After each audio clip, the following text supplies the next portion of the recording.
Meus amigos, os Correios quebraram literalmente a maior estatal de entregas do Brasil, aquela que em algum momento já foi símbolo de eficiência. Hoje não tem mais dinheiro nem para pagar fita durex, caixa de papelão, para pagar os seus fornecedores, muito menos impostos. Ou seja, os Correios estão sendo obrigados a paralisarem parte da sua operação porque não tem dinheiro para bancar. Segundo nota oficial, os Correios não têm mais caixa para honrar 2 bilhões 750 milhões de reais em dívidas imediata, dinheiro para pagar agora fornecedor, para pagar tributo, tudo isso foi suspenso, gerando um verdadeiro caos completo nas entregas no nosso país. E tem muita gente que se assusta com isso. Meu Deus do céu, conseguiram quebrar os Correios? Como eles conseguiram fazer isso?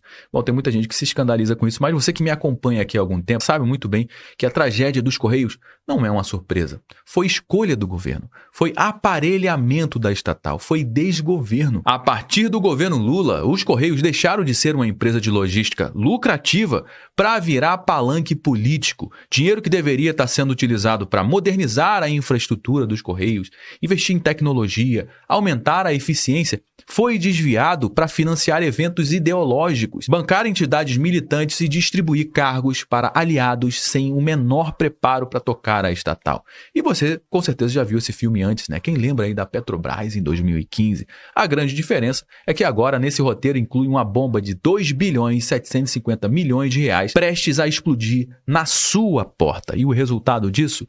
Lucros históricos foram revertidos em rombos bilionários. Pequenas empresas prestadoras de serviço para os Correios estão quebrando em massa nesse momento e as entregas estão paralisadas, logística travada e o sistema está entrando em um colapso total. E como todo bom desastre estatal no Brasil, quando, o buraco fica fundo demais, quem causou o estrago geralmente, pica a mula e cai fora, foi exatamente o que fez o presidente dos Correios, Fabiano Santos, que é o amigo pessoal do Lula, colocado no cargo por apadrinhamento político. Obviamente o cara não tem a menor condição de tocar os Correios. Agora ele pediu demissão e saiu, de fininho, sem nenhum tipo de explicação, sem responsabilidade, sem nenhum pingo de vergonha. E adivinha quem é que vai pagar essa conta? Você sabe muito bem, né? Então fica comigo até o final do nosso conteúdo para você entender o que está acontecendo com os Correios, como que eles conseguiram deixar os Correios na situação que está hoje. Os Correios quebraram, meu amigo. Bom, meus amigos, vamos começar com essa matéria que saiu aqui no Caderno de Economia do G1. Com falta de caixa, Correios suspendem o pagamento de 2,75 bilhões de reais em obrigações com seus fornecedores e também com tributos. Ou seja, é o famoso devo não nego, pago quando puder. Mas nesse pago quando puder, muita gente que depende desse dinheiro para pagar as suas contas não vão receber esse dinheiro e muita empresa está passando por uma série de dificuldades. Essa é a responsabilidade de uma empresa estatal brasileira. Abre aspas para a nota dos Correios. Com foco na continuidade das operações, ou seja, se a gente não fizer isso, as operações vão parar. Essa iniciativa com o objetivo central de preservar a liquidez e reequilibrar, ainda que temporariamente, a estrutura de fluxo de caixa, mitigando os efeitos imediatos do desequilíbrio financeiro entre as entradas e saídas. Ou seja, os Correios têm diminuído a sua receita, a entrada, justamente por conta da falta de competitividade, falta de investimento, falta de gente capaz para fazer os Correios serem competitivos. Com isso, vende menos os seus serviços e dá espaço para outras empresas abocanharem o mercado. Isso diminui as entradas no seu caixa e tem o aumento das suas saídas, ou seja, está gastando muito mais do que está recebendo.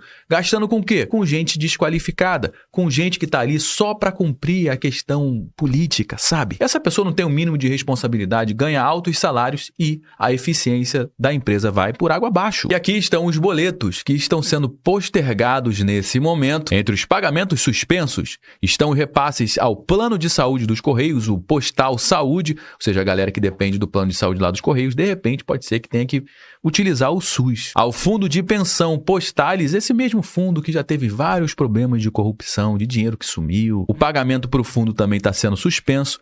Ao programa Remessa Conforme, ou seja, as compras internacionais, as empresas pagam o imposto, os Correios recolhem esse imposto, mas não paga o Remessa Conforme para o governo que criou o programa Remessa Conforme da taxação internacional justamente para arrecadar mais, os Correios estão dando calote no próprio governo, cara. Isso aqui é inacreditável. Além de dívidas tributárias e obrigações com os fornecedores terceirizados, ou seja, a galera que presta serviço para os Correios, coloca lá o seu caminhão, coloca lá os seus funcionários, os seus espaços, é a galera que faz o trabalho braçal braçal e na hora de receber não vai receber. Essa é a lista dos valores adiados. O problema desse adiamento é que vai ter que pagar juros, né? E a taxa de juros no Brasil tá gostosinha de 15%, colocando o bico para cima. Ou seja, essa dívida toda aqui dos Correios, daqui a 3, 4 anos, meu amigo, essa dívida aqui vai ser simplesmente o dobro. Joga a sujeira para debaixo do tapete. Resolveu o problema? Claro que não.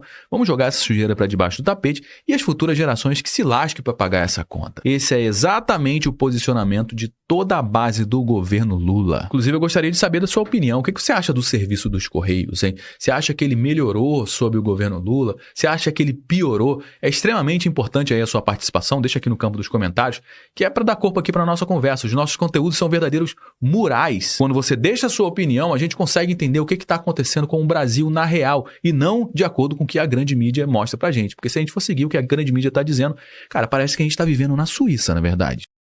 E o motivo da dificuldade, segundo os Correios em nota, eles disseram que entre 2024 e 2025 enfrentaram um cenário adverso marcado por mudanças regulatórias. Os Correios afirmaram que a concorrência se intensificou, especialmente após a alteração da regra de importação, o que exigiu respostas rápidas diante de queda de competitividade. Só que esses caras não têm como responder rapidamente. A gente está falando de uma estatal extremamente engessada e não tem gente competente para tocar o trabalho, meu amigo. E, obviamente, esse contexto gerou um impacto significativo na capacidade financeira da estatal. Ou seja, o problema não é do mercado, porque o mercado é competitivo para todo mundo, é dinâmico para todo mundo. A diferença é que os Correios é uma empresa estatal, mal gerida e está tomando pancada do mercado. Toda essa ineficiência, essa incapacidade de fazer um trabalho bem feito, o que acontece? Cara, acaba trazendo o recorde de prejuízo, recorde histórico. Em maio de 2025, os Correios divulgaram o prejuízo de 1 bilhão e 700 milhões de reais. Eu vou repetir, de prejuízo, 1 bi 700 milhões de reais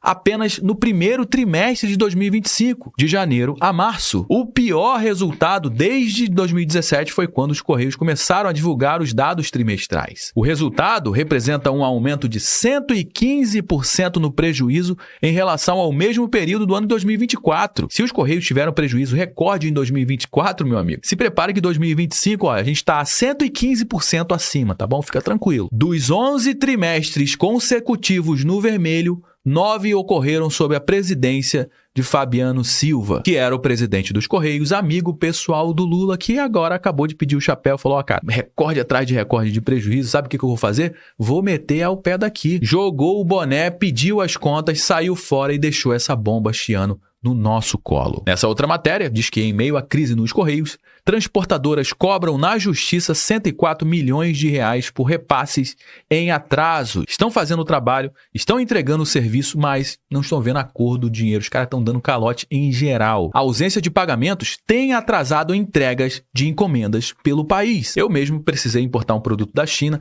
Da China para chegar aqui no Brasil levou 4 dias. Do Brasil até chegar aqui na minha casa, meu amigo, já se passaram mais de 20 dias. Até hoje não chegou e não tem previsão de entrega. Esse é o nível dos serviços de todas as empresas estatais que são comandadas pelo governo no nosso país. Clientes relatam atrasos de quase um mês em entregas dos Correios no Piauí. 4 mil em mercadoria parada, diz o empresário. Impacta tanto as pessoas que estão comprando os seus produtos, como também as empresas que precisam fazer o seu estoque, compram os produtos, esperam ser entregues pelos Correios e precisam vender os seus produtos. Seus produtos estão parados lá no centro de tratamento nos Correios. É dinheiro parado. E num momento como esse, na crise financeira, as empresas precisando de dinheiro desesperadamente, cara, isso aqui tem prejudicado e muito a vida do pequeno empresário brasileiro. E depois de tanto prejuízo, de tanta incompetência, o presidente dos Correios, Fabiano Silva dos Santos, amigo do Lula, pede para sair fora, joga o boné. Correios, após prejuízos bilionários, presidente entrega carta de demissão. Fabiano Silva, que foi o presidente dos Correios ao longo do governo Lula, sob Lula, os Correios voltam a dar prejuízo contínuo. É sempre bom a gente mostrar número. De 2017 até 2022, os Correios registraram lucro. E em 2021, teve o maior lucro da história, de 3 bilhões e 700 milhões de reais. Mas a partir de 2023, os Correios entraram em queda livre, transformaram lucro em prejuízos recordes. Em 2022, os Correios também registraram lucro, mas por conta de uma manobra contábil do governo Lula, fez o lucro de 2022 virar prejuízo. Isso aqui é importante a gente sempre salientar isso. Ou seja, a partir do governo Lula, a partir do mandato do Fabiano Silva, esse que acabou de pedir a demissão, os Correios foram literalmente sucateados. E o que mais intriga todo mundo é o seguinte, cara, não tem uma investigação correndo para tentar descobrir o que está acontecendo com os Correios. Ninguém fala nada sobre isso. A grande mídia é de um silêncio ensurdecedor. E agora, em 2025, os Correios vão fechar com prejuízo absurdo e o silêncio vai continuar sendo constrangedor. Ninguém abre uma investigação, a gente não vê os deputados se movimentando para isso, a gente não vê o STF que está se metendo tanto na nossa economia, tanto no nosso país. Por que o STF também não entra para tentar investigar o que está acontecendo com os Correios? Mas aí é uma questão de interesses, né, meu amigo? E a gente sabe muito bem que quando é para o povo pagar a conta, o interesse deles resolverem isso é nenhum. Deixa que o povo pague a conta, tá tudo certo. Agora, se mexer no bolso deles, nos privilégios deles, aí o negócio fica complicado, não é verdade? Esse é o país que a gente vive e essa é a história que a gente tem para contar hoje. Bom, meus amigos, já trouxe algumas informações aqui no nosso conteúdo de hoje. Todo mundo já sabe que o nosso bate-papo não finaliza quando o vídeo acaba. Na realidade, eu só dei o start. Eu só trouxe alguns elementos, a gente vai dar prosseguimento à nossa conversa aqui no campo dos comentários. Deixa aqui o seu comentário, eu quero saber o que você acha disso tudo, desse absurdo, do sucateamento dos Correios do nosso país, hein? Qual é a sua opinião sobre isso? É extremamente importante também você compartilhar esse conteúdo com mais pessoas, afinal de contas, tudo que a gente trouxe aqui você não vai ver sendo divulgado amplamente na grande mídia, meu amigo. Você pode ter certeza disso. Então faz o seguinte, me ajuda a propagar essa mensagem com mais pessoas, compartilhando com pelo menos uma pessoa que você conheça ou um grupo que você participa no WhatsApp. Se você gostou do nosso conteúdo, deixe seu like, se inscreva aqui no nosso canal também. Eu me chamo Josué Aragão, um grande abraço, a gente se vê agora, ó, no nosso próximo conteúdo.